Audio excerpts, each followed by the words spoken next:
তুমি তো গান আসলে বাই অ্যাক্সিডেন্ট আসছে মনে হয়। আমার শুরুটা হয়েছিল থিয়েটার থেকে। ছোটবেলা আমি যখন মাদ্রাসা লাইনে পড়াশোনা করতাম, মাদ্রাসা লাইনে পড়ে স্লিপলেস পরে বসে আছো। আমি রোজ তুমি কেন এরকম ভাবে থাকবা, শুধু গান শুনে না, দেখারও একটা ব্যাপার থাকে। মাদ্রাসায় পড়ে কি চেঞ্জ আসলো? বোরকা হিজাব ওরকম ভাবে চলতে হতো, হাতে হাত মুজে, মানে ওরকম ভাবে আমার ক্লাসগুলো হতো। এই ঢাকায় সব নষ্ট করা।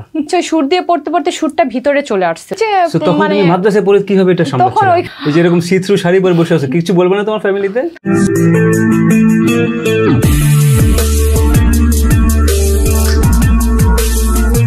খ্যাত বললে জিনিসটা নেগেটিভ শোনাবে।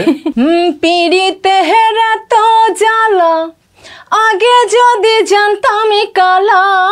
পিড়িতে হেরা তো জ্বালা, আগে যদি জানতাম কালা। প্রেম সাগরে ডোবে আমি নাহি মরিতাম। প্রেম শিখাইয়া ছাইরা যাইবা আগে না জানতাম। নেগেটিভ জিনিস হচ্ছে তোমার গানের নামগুলো না খুবই অড, খ্যাত, বাজে, বস্তিটাই। বিড়িখোর আদরের জামাই, মিয়া বাড়ি নাতিয়া, চল প্রেম পিড়িতে মাতি। সকালে নাই রে সন্ধ্যা নাই রে, জামাই আমার কাছে কাছে আইসা কথা কইলে বিড়ির গন্ধ আসে। হ্যাঁ, বিড়িখোর আদরের জামাই, বিড়িখোর জামাই, আরেকটা হচ্ছে বিড়িখোর। তুমি তাই বলে একটা বিড়িখোর আদরের জামাই একটা গানের নাম হবে? করতেছো এটা ঠিক হইতেছে না, এটাই শুধু বলতেছি। হ্যাঁ, যেরকম আমার বিদ্যাশ্রম আছে, আপন কারে বলে, তো আছে, মানে ভালো তো আছে। আমি এটাও খারাপ বলতেছি না, গানটার নাম কিন্তু আমি গান শুনি নাই, ওই যে টাইটেলগুলোর কথা বলতেছি, কি বললাম ওইটার কথা বলতেছি। আচ্ছা, সো এনিওয়েজ তোমার জার্নিটা একটু শুনি। গান, তুমি তো গান আসলে বাই অ্যাক্সিডেন্ট আসছে মনে হয়। মডেল ছিল, মডেলিং করতা। হ্যাঁ, লম্বা অনেক। তুমি কত হাইট তোমার? 5'6". 5'6". হ্যাঁ, তোমার গ্রামের বাড়ি কোথায়? টাঙ্গাইল সখীপুর। টাঙ্গাইল সখীপুর, হ্যাঁ, পিকনিকে গেছিলাম। আচ্ছা, হ্যাঁ বলো। গিয়েছিলাম কোথায়? খুব টাঙ্গাইল সখীপুরে। আচ্ছা, ছোটবেলায় ভুলে গেছি আমি। আচ্ছা, তুমি নরমালি কথা বলো আমার মতো করে, ঠিক আছে? আমি তো এইভাবে কথা বলতেছি। তুমি শুদ্ধভাবে কথা বলার ট্রাই করো। না না, আমি এইভাবে কথা বলতেছি। সখীপুরের ভাষায় কথা বলো, কোনো প্রবলেম নেই। আমি ন্যাচারালি কথা বলো, আমার মতো খ্যাত দেখো, বস্তির মতো কথা বলতেছি আমি, এভাবে বলো, নো ইস্যুস। আমি মানে সখীপুরের মতো মানে না থাকার কারণে মানে একদম টোটালি কুল। ওকে, তোমার জার্নি একটু শুনি। আমার শুরুটা হয়েছিল থিয়েটার থেকে। ওকে, অ্যাক্টিং, থিয়েটার কিংবা ছোটবেলা আমি যখন মাদ্রাসা লাইনে পড়াশোনা করতাম স্কুলে, না ওটা ব্যাপার না, এটা পরিস্থিতির সাথে সাথে অনেক কিছু চেঞ্জ হয়ে যায়। এই যে এখন গান করতেছি, কিংবা মানে আছে না, আমি একজন র্যাপ মডেল ছিলাম, ইন্টারন্যাশনাল একজন মডেল হয়ে দেখা যাচ্ছে যে রোজ তুমি কেন এরকম ভাবে থাকবা, তুমি কেন ওইভাবে থাকবা, মানে ব্যাপারগুলো না অটোমেটিকলি চলে আসে। আর মানুষে যে এখন বলে না যে শুধু গান শুনে না, দেখারও একটা ব্যাপার থাকে। নিকি মিনাজকে দেখলে বোঝা যায়। তো তোমার আমার শুরুটা হয়েছিল একটা থিয়েটার থেকে। তো থিয়েটার মাদ্রাসার আগে গল্পটা শুনিনি। মাদ্রাসায় কোথায়? টাঙ্গাইলে। টাঙ্গাইল। ওকে, কোন ক্লাস পর্যন্ত পড়ছো মাদ্রাসায়? ওখানে আমি 10 পর্যন্ত পড়ছো? 10 পর্যন্ত পড়ার পরে আমার এসএসসি দেওয়া হয়নি। এটা অনেকেই জানে, আমি অনেক ইন্টারভিউতে আমি বলেছি। আমি এসএসসির পরে হচ্ছে আমি মেন্টালি ভাবে অসুস্থ হই, মানে ব্রেন স্ট্রোক করেছিলাম। ওইদিকে পরে আসি, আগে মাদ্রাসার গল্পে যেতে চাই। মানে বাসা থেকে মাদ্রাসায় পড়াবে কেন? না, আমাদের আশেপাশে যেগুলো ছিল মানে মাদ্রাসাটা বেশি ছিল, আর স্কুল যেগুলো ওইগুলো মানে অনেক দূর ছিল, কিংবা দেখা যায় গ্রামে তো এত দূরে মানে যাওয়া হতো না, মানে কাছাকাছি যেগুলো ওইগুলোতেই দেওয়া হতো মানে সবাই। মাদ্রাসায় পড়ে কি চেঞ্জ আসলো বা কি লাগলো তোমার, ভালো লাগলো? না, আসলে তখন কি মাদ্রাসা স্কুল এগুলো ওইরকম ভাবে বুঝতাম না। বাট 10 না, তখন তো সেটা তো 5 এর পরেই হয়। যেরকম আমি ক্লাস 6 এ থাকতে তোমার কোরআন শরীফ হাতে নেই, কোরআন শরীফ পড়ি কন্টিনিউ। তো তখন বোরকা হিজাব ওরকম ভাবে চলতে হতো, হাতে হাত মুজে, মানে ওরকম ভাবে আমার ক্লাসগুলো হতো।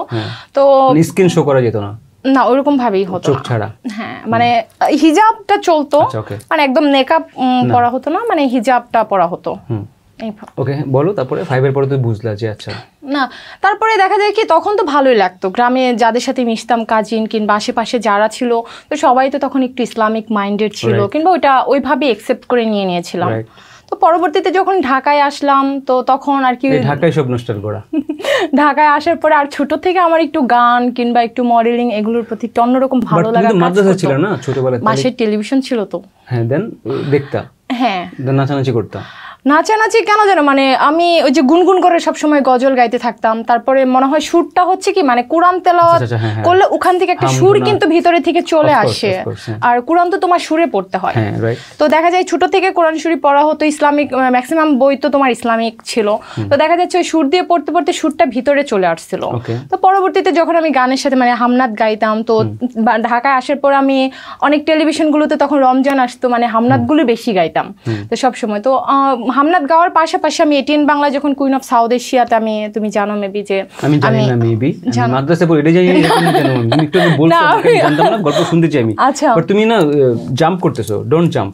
আমি ওইদিকে আসবো, আমি মাদ্রাসার উপরে শেষ করে আসি, মানে ট্রেন ছেড়ে দিবে না তোমার, তুমি শুধু না টিকেট আছে, সমস্যা নাই। মানে ওই যে মাদ্রাসায় যখন পড়লা 5 এর পরে, তুমি তো তখন ম্যাচিউর, তখন তুমি বুঝতেছো, বাট তোমার ভিতরে একটা রিদম কাজ করতেছে, নাচ গান তোমার মধ্যে কুটকুটকে ভরা হয়। ওই যে তখন তুমি মাদ্রাসায় পড়ে কিভাবে এটা সম্ভব? তখন ওইখান থেকে ইসলামিক গজল দিতাম যখন তোমার স্কুলে তো তোমার প্রতি বছর হতো। তো তখন দেখা যায় যে আমি সবসময় মানে ফার্স্ট থাকতাম, কিংবা দেখা যায় যে ছোটখাটো আমাদের বাড়িতে আবার উরুস হতো, মানে উরুস হয় প্রতি বছরে 2 দিন 3 দিন ব্যাপী উরুস হয়। তো ওখানে গান বাজনার একটা সাবজেক্ট থাকতো। এই যে স্লিভলেস পরে বসে আছে এরকম, এই যে এরকম সি থ্রু শাড়ি পরে বসে আছে, কিছু বলবে না তোমার ফ্যামিলিতে? না, ওটা এখন মাদ্রাসার কথা ভুলে গেছে সবাই। আচ্ছা, মডার্ন হয়ে গেছে এখন তুমি। কেন, আমার তো অনেক গানও আছে যে আমার অনেক গান আছে যে আমি অনেক ওয়েস্টার্ন কিংবা নেহাকাক্কা টাইপের অনেক গান আছে। ভাইরাল সুন্দরী, যেরকম তোমার ভাইরাল সুন্দরীতে তোমরা দেখতে পারো চাইলে, যে আমি টোটালি মানে ডিফারেন্ট বলতে পারো। আচ্ছা, ওকে। সো ভাষায় মেনে নিল যখন তুমি এগুলো শুরু করলে? না, আসলে বাসায় ওরকম ভাবে মানতে চাইনি। আমি ওই যে বলছিলাম যে আমি অসুস্থ ছিলাম একটু, ওইটার পর থেকে ওখান থেকে যাই চলো। হ্যাঁ।